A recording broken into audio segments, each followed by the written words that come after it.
Hello guys! Welcome back po ulit dito sa ating YouTube channel. Dahil sobrang dami pong nag-message sa akin regarding dito sa World Coin or World App.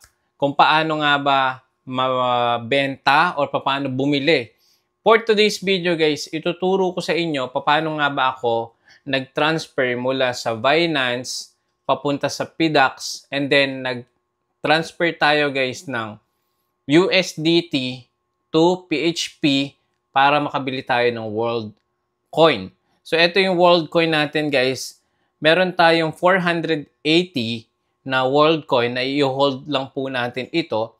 So, base po kasi sa analysis ko, etong utility coin na ito or etong project na ito is may huge potential. Okay? So, for today's video, ipapakita ko sa inyo paano nga ba tayo makakapag-hold or makakapag-buy or transfer. So, ito yung ating PDAX, no? Meron tayong na-hold ngayong araw. And then, ito naman yung sa Binance natin. So, kailangan meron kayong ganito guys, no? Kung kayo is mag-i-start dito sa crypto, meron kayong MetaMask, meron kayong Binance or PDAX or Trust Wallet para makapag-start kayo. So, ano pang hinihintay natin guys? Simulan na natin itong video na to. Ni-record ko to kanina. Paano nga ba tayo makakapag-hold ng World Coin? As of this recording po, ito yung ating World Coin. Meron tayong 42 dito sa World App. Okay? So, 42 na World Coin yung ating hinold. At hindi ko pa to kino-convert into peso. Dahil nga nakikita ko yung utility ng app na ito na pwede mag-link or mag-layer ng mga applications na hindi na kailangan ng ID or ng KYC. Bali, world chain na lang po yung gagamitin. So, ito yung mga applications na available na dito sa kanilang world app. At marami pa yan, guys. Marami pang pa-partner sa kanila. No? Merong AI, merong social, merong gaming, meron for businesses, finance, productivity, and other tokens. So, ang laki talaga na nakikita kong potential ng World App or World Chain, pati na rin yung kanilang utility coin na World Coin. So, eto guys, panoorin nyo itong video na to. Paano nga ba tayo makakapag-hold or makakapagbenta? Paano tayo makakapag-deposit ng crypto or PHP from Binance papunta dito sa PDAX application natin? So guys, ito yung ating USDT Tron. Ayan, so dineposit natin to kahapon papunta dito sa PDAX app kasi bibili tayo guys ng World Coin. Okay? So meron tayong 33,700. Ang processing or fee papunta dito is 50 pesos. So, paano ko ba siya ginawa? Una, punta kayo sa Binance. Ito, ayan, Binance. So, papakita ko na lang sa inyo guys yung history kasi na-withdraw ko na papunta dun sa PDAX. Okay? So, punta tayo dito sa asset. Tapos, ayan guys, crypto withdrawal, 588 US dollar completed.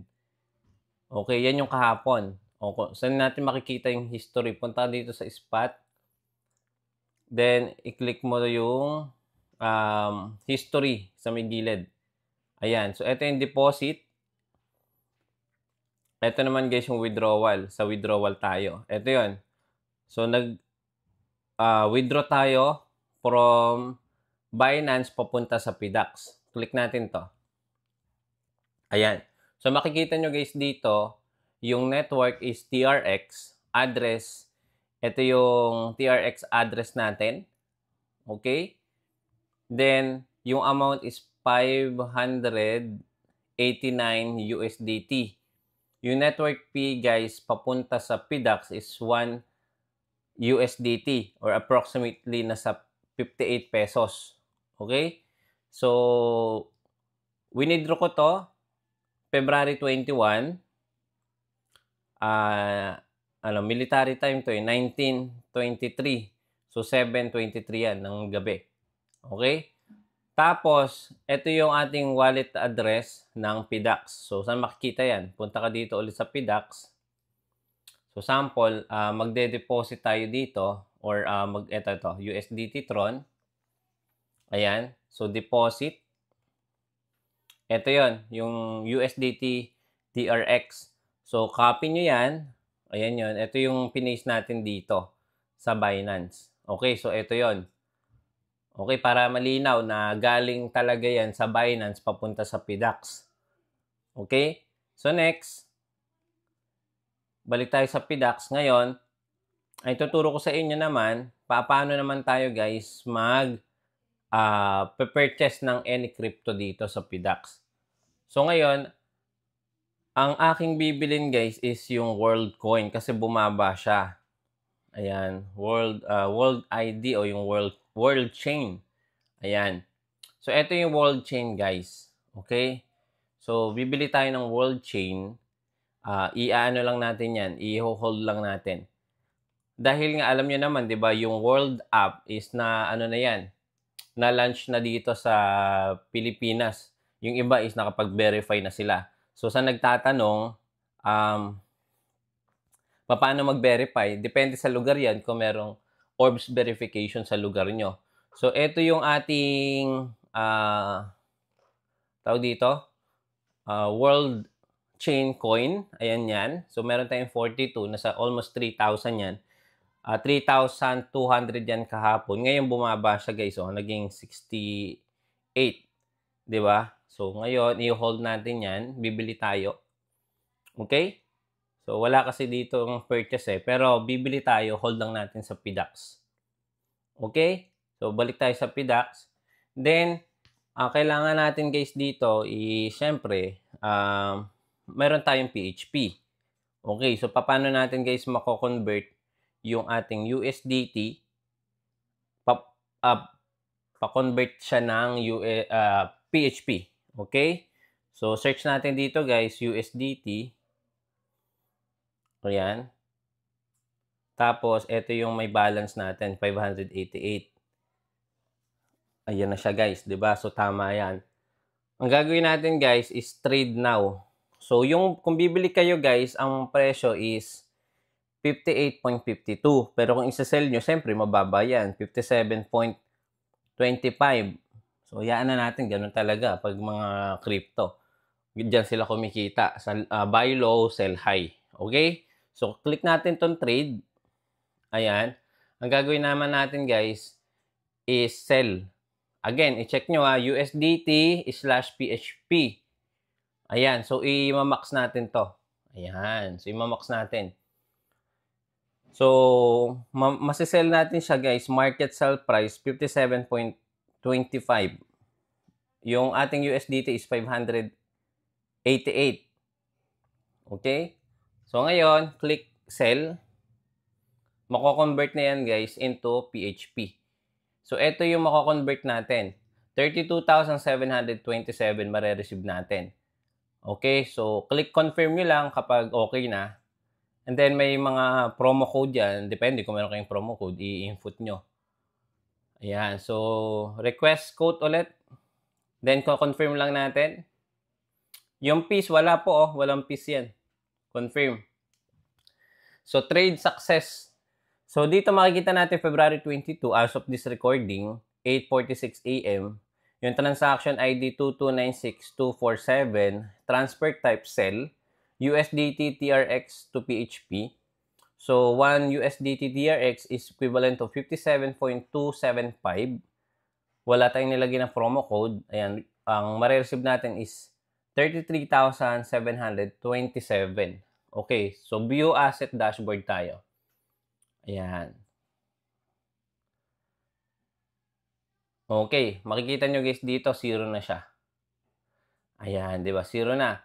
So ngayon, type natin,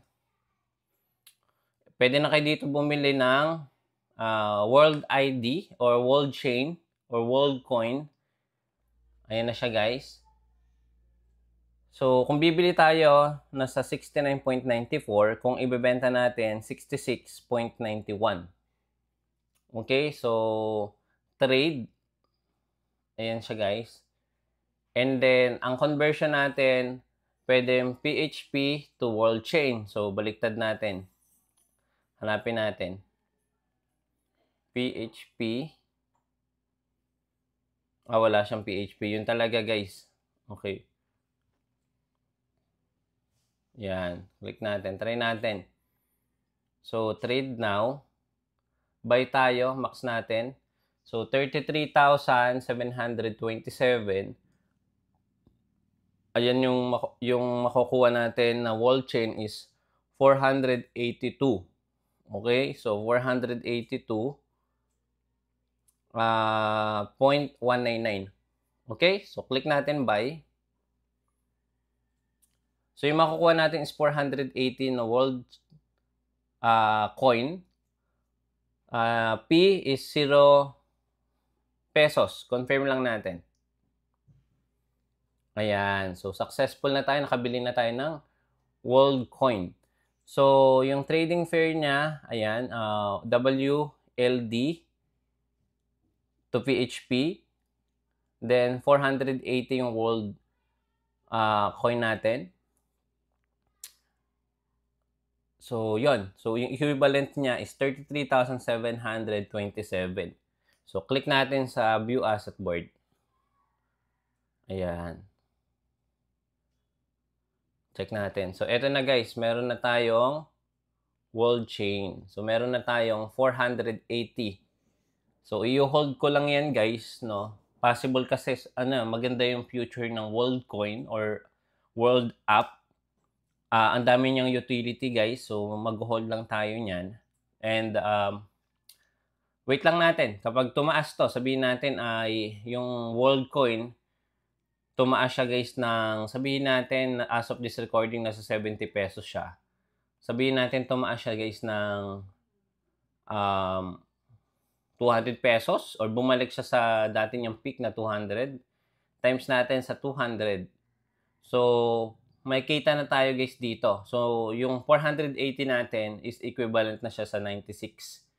I-minus natin yung 33K natin. So, kumita tayo ng 60 or kikita tayo ng 60,000.